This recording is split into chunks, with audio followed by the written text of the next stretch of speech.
Today we are discussing mineral waste industries. आज हम mineral waste industries के बारे में डिस्कस करेंगे। ठीक है बेटा, सबसे पहले हम क्लियर करेंगे मिनरल वेस्ट इंडस्ट्रीज किसे कहा जाता है। मिनरल वेस्ट इंडस्ट्रीज उसे कहा जाता है जिसका रॉ मटेरियल हम मिनरल से या मेटल से प्रोवाइड से मिलता है, उसे हम मिनरल वेस्ट इंडस्ट्री कहते हैं। मिनरल वेस्ट इंडस्ट्री में हम सबसे पहले आयरन एंड स्टील इंडस्ट्री के बारे में डिस्कस करेंगे। ठीक है बेटा, this industry is called as basic industry because of it provides raw material to the many other industries such as machine tools, transport equipments, construction materials etc।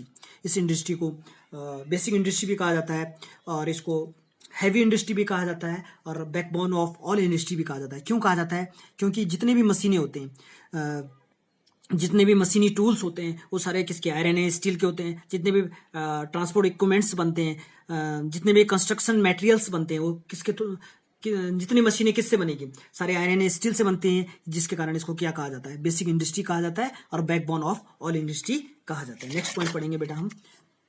It is also called as heavy industry because all the raw materials as well as finished good are heavy and bulky and requires heavy transportation। इसको हम heavy industry भी कहते हैं क्योंकि इसका जो raw material होता है बहुत ज़्यादा हैवी एंड बल्की होता है और उस रॉ मटेरियल से जब हम फिनिश गुड में इसको कन्वर्ट करते हैं या वैल्यूएबल मेटल में कन्वर्ट करते हैं वो भी बहुत ज़्यादा बल्की एंड हैवी होता है, जिसके कारण इसको हैवी ट्रांसपोर्टेशन की जरूरत पड़ती है, इसलिए इसको हैवी इंडस्ट्री भी कहा जाता है।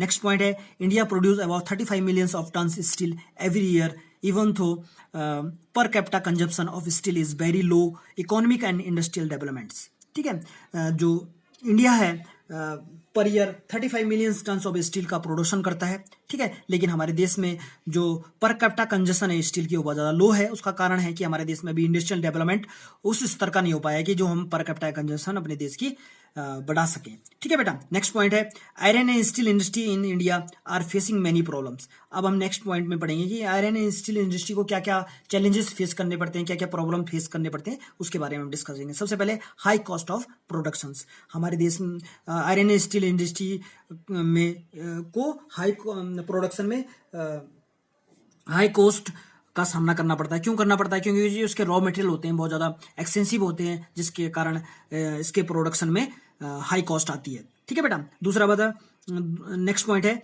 Limited ability of cooking coal. हमारे देश के अंदर जो कुकिंग कोल है जिसका यूज़ हम आयरन को मेल्ट करने में यूज़ करते हैं। ठीक है, तो जो कुकिंग कोल है हमारे देश के अंदर वो लिमिटेड मात्रा में, जिसके कारण अगर रॉ मटेरियल ज़्यादा एक्सपेंसिव होंगे, महंगे होंगे, तो क्या बताएंगे, जो वैल्यूएबल मेटल होंगे वो भी क्या होंगे?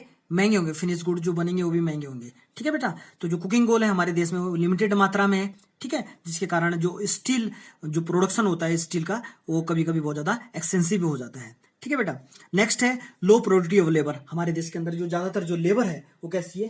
अनस्किल्ड लेबर है।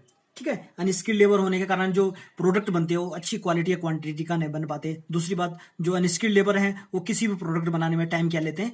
ज़्यादा लेते हैं। लेकिन जो स्किल्ड लेबर होंगे वो उसी काम को क्या है कम समय में भी करेंगे और अच्छी क्वालिटी एंड क्वांटिटी का करेंगे। ठीक है बेटा, नेक्स्ट है raw material are found in certain pockets of India. ज़्यादातर जो रॉ मटेरियल जितने भी मिनरल्स हैं वो लिमिटेड एरिया में ही मिलते हैं बेटा। ज़्यादातर जो मिनरल्स हैं वो कैसे क्षेत्र में मिलते हैं? पठारी क्षेत्र में मिलते हैं। जितने भी तुम्हारे आयरन स्टील प्लांट्स हैं वो अधिकतर किस क्षेत्र में? छोटा नागपुर प्लेटो में। जैसे तुम्हारा टिस्को हो गया, टिस्को कहाँ पे स्थापित है? जमशेदपुर झारखंड में स्थापित है। तुम्हारा बोकारो हो गया, ठीक है, ये भी झारखंड में है। और राउरकेला हो गया उड़ीसा में, दुर्गापुर पश्चिम वेस्ट बंगाल में। ये जितने भी आयरन स्टील प्लांट्स हैं, जो आयरन स्टील प्लांट्स हैं ये कहाँ पे हैं? छोटा नागपुर प्लेटो में है। ठीक है, और झारखंड, बिहार और पश्चिम बंगाल ये सारे जो स्टेट्स हैं किस में आता है? छोटा नागपुर प्लेटो में आते हैं। ठीक है, नेक्स्ट मैं बताऊंगा बेटा तुम्हें कि जो सबसे पहले हमारे यहाँ जो आयरन स्टील कंपनी स्थापित हुई है उसका नाम क्या है? टिस्को, जिसकी फुल फॉर्म है Tata iron and steel company. इसकी स्थापना हुई थी 1907 में और किसने की थी? जमशेद जी टाटा ने की थी इसकी स्थापना। ठीक है, अब हम डिस्कस कर रहे थे challenges of iron steel industry. तो इसमें था poor infrastructures like transport and communication, हमारे देश का जो इंफ्रास्ट्रक्चर है उतना अच्छा नहीं है, जिसके कारण इनको ट्रांसपोर्ट में और कम्युनिकेशन में बहुत ज़्यादा प्रॉब्लम आती है। ठीक है बेटा, अब इसी में मिनरल वेस्ट इंडस्ट्री में हम नेक्स्ट इंडस्ट्री के बारे में पढ़ेंगे। वो इंडस्ट्री है aluminium smelting industry. It is the second most popular मेटालॉजिकल industry in India. ये सेकंड मेटालॉजिकल इंडस्ट्री है आयरन एंड स्टील इंडस्ट्री के बाद इंडिया के अंदर। ठीक है बेटा, और इसका भारत में बहुत ज़्यादा इंपॉर्टेंस है। इसका क्यों है? It is light resistance of corrosions, a good conductor of heat, and the raw material used is बल्कि डार्क रेडिस। ठीक है, ये सेकंड क्यों है? सेकंड मेटालॉजिकल इंडस्ट्री है भारत के अंदर। और इसका बहुत ज़्यादा इंपॉर्टेंस है। क्यों है? क्योंकि बहुत ज़्यादा हल्का होता है, रेसिस्टेंट ऑफ कोरोजन, ये जंग रोधी धातु है। ठीक है, और एक गुड कंडक्टर है हीट एंड इलेक्ट्रिसिटी का। ठीक है, इसका जो रॉ मटेरियल है वो रॉ मटेरियल हम इसका कहाँ से प्राप्त करते हैं? बल्कि डार्क रेडियस रॉक से प्राप्त करते हैं, जिसका नाम बॉक्साइट है। बॉक्साइट से पहले हम एल्यूमिनियम बनाते हैं, एल्यूमिनियम से क्या बनाते हैं? एल्यूमिनियम बनाते हैं। ठीक है बेटा, a bulky dark radius rock known as the bauxite, it is becomes stronger when mixed with other metals. It is used to manufacture aircraft utensil and wires. ठीक है, गुड कंडक्टर होने के कारण इसका हम वायर्स में बनाते हैं, इलेक्ट्रिसिटी के वायर बनाते हैं। ठीक है बेटा, दूसरी बात है कि ये हल्की भी होती है और माइलेबल भी होती है, तो इसका यूज हम किस में करते हैं? एयरक्राफ्ट में करते हैं। ठीक है, अब नेक्स्ट जो मिनरल इंडस्ट्री है वो कौन सी है? सीमेंट इंडस्ट्री के बारे में हम डिस्कस करेंगे। सीमेंट इंडस्ट्री रिक्वायर्स बल्कि raw materials like limestones, silica, alumina, and gypsums. There are many cement plants in Gujarat because of these plants have suitable access to the market in the Gulf countries. There are 128 large and the 323 mini cement plants in India. Good quality cements are produced in India. Due to its quality, cement is exported to the East Asia, Middle East, Africa, and South Asia. ठीक है बेटा, cement industry जो है इसका हमारे देश में बहुत ज़्यादा इंपॉर्टेंस है। हमारे देश में भी क्या, पूरे वर्ल्ड में इसका बहुत ज़्यादा इंपॉर्टेंस है, क्योंकि अगर सीमेंट नहीं होगी, जितने भी हम डैम्स बनाते हैं, जितनी भी बिल्डिंगें से बनाते हैं, सब किससे बनती है? सीमेंट से बनती है। ठीक है, जितनी भी इंडस्ट्रियाँ का इसकी स्थापना होती है, ठीक है, उसमें सीमेंट का बहुत बड़ा रोल होता है। ठीक है, और इसके जो रॉ मटेरियल हैं, लाइमस्टोन है, सिल्का है, एल्यूमिनियम है, जिप्सम है। ठीक है, और ज्यादातर जो सीमेंट इंडस्ट्रियां हैं वो कहाँ पे लोकेटेड हैं? गुजरात में। गुजरात में लोकेटेड होने का मेन कारण है कि क्योंकि हमारे देश की जो सीमेंट का है वो गल्फ कंट्रीज में हमारी देश की सीमेंट का बहुत ज़्यादा रिक्वायरमेंट है, बहुत ज़्यादा मांग है, डिमांड है, जिसके कारण ज़्यादा जो सीमेंट इंडस्ट्रियां हैं वो कहाँ पे स्थापित है? गुजरात में स्थापित है। हमारे देश के अंदर जो टोटल इंडस्ट्रियां हैं 128 लार्ज इंडस्ट्रियां हैं एंड 23 मिनी प्लांट्स हैं, जो किसका उत्पादन करती है? किसका प्रोडक्शन करती है? सीमेंट का प्रोडक्शन करती है। Good quality of cements are produce in India due to its quality. Cement as exported to the East Asia, Middle East, Africa and South Asia. अच्छी क्वालिटी का सीमेंट होने के कारण मिडिल ईस्ट, अफ्रीका में हो गया, साउथ एशिया में हो गया, ईस्ट एशिया में हमारे देश की सीमेंट का बहुत ज़्यादा मांग है, बहुत ज़्यादा डिमांड है। ठीक है बेटा, इसी में हम नेक्स्ट पढ़ेंगे ऑटोमोबाइल इंडस्ट्री के बारे में। ये भी मिनरल वेस्ट इंडस्ट्री है, ऑटोमोबाइल इंडस्ट्री। ठीक है, ऑटोमोबाइल इंडस्ट्री किसे कहा जाता है? जिसमें हम किसका निर्माण करते हैं? व्हीकल्स का निर्माण करते हैं। आज के टाइम में अगर ऑटोमोबाइल इंडस्ट्री नहीं होती तो हम ट्रांसपोर्टेशन में हमें बहुत ज़्यादा दिक्कत आती है। जो फार्मर अपना रॉ मटेरियल इंडस्ट्रियों तक ले जाते हैं, अगर ट्रांसपोर्टेशन नहीं, अगर व्हीकल्स नहीं होती तो हम किससे अपना ट्रांसपोर्टेशन करते हैं? आज के टाइम में तुम देखो हर किसी के घर में 2 या 3 वाहन जरूर होंगे, 2 या 3 व्हीकल्स जरूर होंगे, 4 व्हीलर, 2 व्हीलर। ठीक है बेटा, ठीक है। After liberalisation many automobile manufacturers set theirs base in India. ठीक है, लिबरलाइजेशन हमारे देश में कब आया था? 1991 में आया था, 1991 में आया था। ठीक है, लिबरलाइजेशन का मतलब होता है कि जब हम क्या करते हैं, ट्रेड, जितने भी ट्रेड बैरियर्स होते हैं उनको खत्म कर देते हैं, और इंपोर्ट ड्यूटीज होती हैं उसको खत्म कर देते हैं, उसको कहा जाता है लिबरलाइजेशन। लिबरलाइजेशन के कारण जो बहुत सारी जो मल्टीनेशनल कंपनी है वो हमारे देश में स्थापित हुई। ठीक है, उन्होंने कई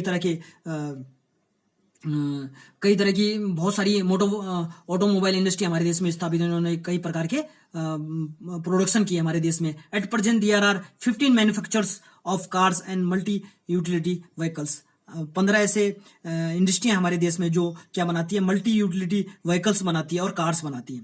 9 ऐसे हैं जो कॉमर्शियल व्हीकल्स बनाते हैं। 14 ऐसे हैं जो 2 व्हीलर एंड 3 व्हीलर्स बनाते हैं। ठीक है, और ज्यादातर जो ऑटोमोबाइल इंडस्ट्री है वो दिल्ली, गुड़गांव, मुंबई, पुणे, चेन्नई, कोलकाता, लखनऊ, इंदौर, हैदराबाद, जमशेदपुर, बेंगलोर, पंतनगर, ईटीसी, ये सारे कोई हर किसी स्टेट को, जैसे दिल्ली, गुड़गांव है ये तुम्हारा दिल्ली हो गया, हरियाणा हो गया, यूपी वाले क्षेत्र को कवर करता है, मुंबई तुम्हारा महाराष्ट्र, पुणे चेन्नई ये तुम्हारा महाराष्ट्र को, चेन्नई तुम्हारा तमिलनाडु में हो गया, कलकत्ता वेस्ट बंगाल, लखनऊ यूपी, इंदौर तुम्हारा आपका हो गया मध्य प्रदेश में, हैदराबाद आपका आंध्र प्रदेश या तेलंगाना में हो गया, जमशेदपुर बेंगलोर कर्नाटका में हो गया, पंतनगर उत्तराखंड, ये सारे जो हैं किसी न किसी स्टेट में ये मोटर ऑटोमोबाइल्स इंडस्ट्रियां हैं जो रीजन्स को कवर करती हैं। ठीक है, अब नेक्स्ट इसमें पढ़ेंगे, नेक्स्ट पॉइंट हमारा information technology and electronics industry का, इंडस्ट्री आईटी सेक्टर के बारे में पढ़ेंगे हम। आईटी सेक्टर का हमारे देश में बहुत ज्यादा इंपॉर्टेंस है, आने वाले टाइम में इसका हमारे देश में बहुत ज्यादा इंपॉर्टेंस बढ़ने वाला है बेटा। Bangalore is the often termed as the electronic capital of India, Bangalore को इलेक्ट्रॉनिक कैपिटल कहा जाता है इंडिया का। और उसके अलावा Mumbai, Pune, Delhi, Hyderabad, Chennai, Kolkata, Lucknow and the Coimbatore are the other important centres. उसके अलावा जो आईटी सेक्टर की जो इम्पोर्टेंट सेंटर है वो है पुणे, दिल्ली, हैदराबाद, चेन्नई। ठीक है बेटा, there are 18 software technology parks in the country and they provide single window service and high data software technology parks in the country and they provide single window services and the high data communication of software experts। ठीक है बेटा, single window service किससे कहा जाता है बेटा? Single window service से कहा जाता है कि जो सारी सर्विसेज जो होती है एक ही जगह तुम्हें प्रोवाइड हो जाती है। आजकल इंटरनेट का जमाना है, तुम अगर कोई डोमिसाइल बनाता है या कोई भी डॉक्यूमेंट्स बनाता है तो तुम्हें एक ही जगह अवेलेबल हो जाता है, ऑनलाइन होता है, सारे जगह तुम्हें एक ही जगह अवेलेबल कर जाता है। जो वेरिफिकेशन होता है वो सारा ऑनलाइन होता है, उसको कहा जाता है, सारी चीजें सभी काम तुम्हारे एक ही जगह हो जाते हैं तो उसको कहा जाता है सिंगल विंडो सर्विस। ठीक है बेटा, अब this industry is generated large number of employment up to 31 March 2005 over 1 million persons were employed in the IT industry. ठीक है, 2005 के बाद इस इंडस्ट्री ने हमारे देश के अंदर बहुत ज्यादा इंप्रूव किया है। कम से कम 1 मिलियन लोगों को इसने एम्प्लॉयमेंट दिया है, प्रोवाइड करवाया है। दूसरी बात, इस इंडस्ट्री ने कम से कम 30% जो एम्प्लॉयमेंट प्रोवाइड कराया है वो किसको कराया है? फीमेल को कराया है, वुमेन्स को कराया है। ठीक है बेटा, because of the fast growth of BPO business process outsourcing this sector has been a major earner of foreign exchange. ठीक है, बीपीओ के जरिए बिजनेस प्रोसेस आउटसोर्सिंग के थ्रू हमने इससे फॉरेन एक्सचेंज बहुत ज्यादा प्राप्त किए हैं। ठीक है, जिससे हमारी जीडीपी इंप्रूव हुई है और आईटी सेक्टर का हमारी जीडीपी में 5.19% कंट्रीब्यूशन है। ठीक है, हमारे देश के बहुत सारी जो आईटी सेक्टर की इंडस्ट्रियां जैसे इन्फोसिस हो गया, टाटा हो गया, टाटा कंसल्टेंसी सर्विस हो गया, विप्रो हो गया, ये सारी हमारे देश की आईटी सेक्टर की कंपनियां हैं। मल्टीनेशनल इंडस्ट्री हैं जो पूरे वर्ल्ड में वो हैं, तुम्हारा इंटेल हो गया, माइक्रोसॉफ्ट हो गया, गूगल हो गया, याहू हो गया। ठीक है बेटा, आज हमने मिनरल वेस्ट इंडस्ट्री के बारे में डिस्कस किया। ठीक है बेटा, नेक्स्ट वीडियो हम नेक्स्ट डे डिस्कस करेंगे। ठीक है, स्टे इन होम्स, थैंक्स।